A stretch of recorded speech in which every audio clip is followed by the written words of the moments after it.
Hello students, हमारी आज की वीडियो का टॉपिक है introduction to hypertext markup language. Students, इस वीडियो में हम लोग ये देखेंगे कि हमारे पास हाइपरटेक्स्ट मार्कअप लैंग्वेज क्या होती है और ये हमारे पास किस पर्पस के लिए यूज होती है। तो स्टूडेंट्स, अपनी वीडियो का आगाज करते हैं इस चीज के साथ कि हाइपरटेक्स्ट मार्कअप लैंग्वेज को HTML से भी रिप्रेजेंट किया जाता है, यानी H for hyper, T for text, hypertext, M for markup and L for language. Students, ये हमारे पास एक लैंग्वेज की टाइप होती है, यानी ये हमारे पास एक ऐसी जबान है जिसको हम इस्तेमाल करते हैं वेब पेजेस बनाने के लिए। तो स्टूडेंट्स, अगर मैंने कोई भी वेबसाइट बनानी है या मैंने कोई भी वेब पेज क्रिएट करना है तो उसको क्रिएट करने के लिए जो लैंग्वेज मैं यूज करूंगा स्टूडेंट्स, उस लैंग्वेज का नाम होता है हमारे पास HTML या हाइपरटेक्स्ट मार्कअप लैंग्वेज। अब स्टूडेंट्स, अगर हम इसके नेम की तरफ चलें तो इसको हाइपरटेक्स्ट मार्कअप लैंग्वेज इसलिए कहा जाता है क्योंकि स्टूडेंट्स इसके अंदर हमारे पास यूज होते हैं मार्कअप टैग्स। अब स्टूडेंट्स, यहाँ पे आपके जहन में सवाल अराइज होगा कि मार्कअप टैग्स क्या होते हैं। तो स्टूडेंट्स, आपको मैं टैग की एक पिक्चर दिखाता हूँ और इसके डिटेल में हम लोग आगे वाली वीडियोस में जाके देखेंगे कि ये एक्चुअली हमारे पास मार्कअप टैग्स होते क्या हैं। लेकिन इस पिक्चर में स्टूडेंट्स ये हमारे पास जो स्मॉलर देन का साइन है और फिर HTML लिखा हुआ है और फिर एक ग्रेटर देन का साइन है, ये हमारे पास एक टैग है। अब स्टूडेंट्स, ये टैग हमारे पास क्या होता है, इस चीज का हमें क्या फायदा होता है, ये हम आगे जाके देखेंगे।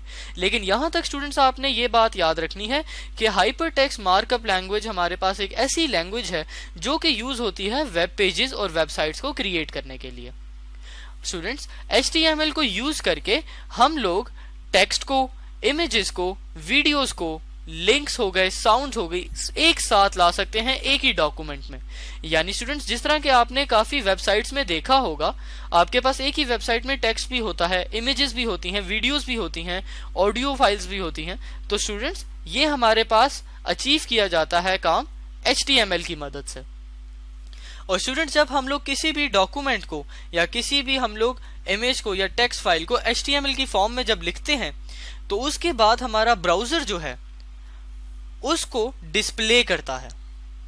तो स्टूडेंट्स, फॉर एग्जाम्पल अभी हम बोर्ड पर देख सकेंगे एक HTML डॉक्यूमेंट जिसको देखकर आपको पता चलेगा कि अब देखिए, अगर ये हमारे पास एक डॉक्यूमेंट है तो इसमें हम लोग देख सकते हैं हमारे पास काफी ऐसी चीजें लिखी हैं जिसका अभी हमें आइडिया नहीं है कि ये क्या है। ये सारी चीजें हम लोग आगे जाके देखेंगे कि ये क्या लिखा हुआ है। लेकिन स्टूडेंट्स, इस डॉक्यूमेंट को हमारा जो ब्राउजर है वो डिस्प्ले करता है। डिस्प्ले का मतलब है कि जब मैं इस चीज को जब मैं ब्राउजर में के थ्रू रन करूंगा तो मेरे पास जो डिस्प्ले आएगा वो मेरे पास उस वेबसाइट का डिस्प्ले आएगा और वो इस तरह का नहीं होगा। स्टूडेंट्स, वो हमारे पास जिस तरह एक वेबसाइट हमारे पास आती है, उसके अंदर कुछ इमेजेस होती हैं, कुछ टेक्स्ट होती हैं, वो उस तरह का डिस्प्ले होगा। उसके अंदर ये सारी चीजें लिखी हुई नहीं होंगी। तो स्टूडेंट्स, इस वीडियो में हमने HTML के बारे में एक छोटा सा इंट्रोडक्शन देखा कि HTML हमारे पास एक ऐसी लैंग्वेज होती है जो हमारे पास यूज होती है वेबसाइट्स और वेब पेजेस बनाने के लिए। और HTML के अंदर हमारे पास टैग्स यूज होते हैं और एग्जैक्टली हमारे पास टैग्स क्या होते हैं ये हम आगे की वीडियोस में देखेंगे। फिर स्टूडेंट्स, हमने ये देखा कि हमारा जो HTML डॉक्यूमेंट है उसको हम लोग डिस्प्ले करते हैं वेबसाइट की शक्ल में अपनी ब्राउजर की मदद से। तो स्टूडेंट, यहाँ पे हमने अपने ब्राउजर का एक फंक्शन देखा जो कि ये होता है कि वो HTML डॉक्यूमेंट को डिस्प्ले करता है वेबसाइट की शक्ल में। अब स्टूडेंट्स, आगे वाली वीडियोस में हम लोग चलेंगे और इसी HTML लैंग्वेज को हम लोग थोड़ा थोड़ा करके समझने की कोशिश करेंगे। Thank you students.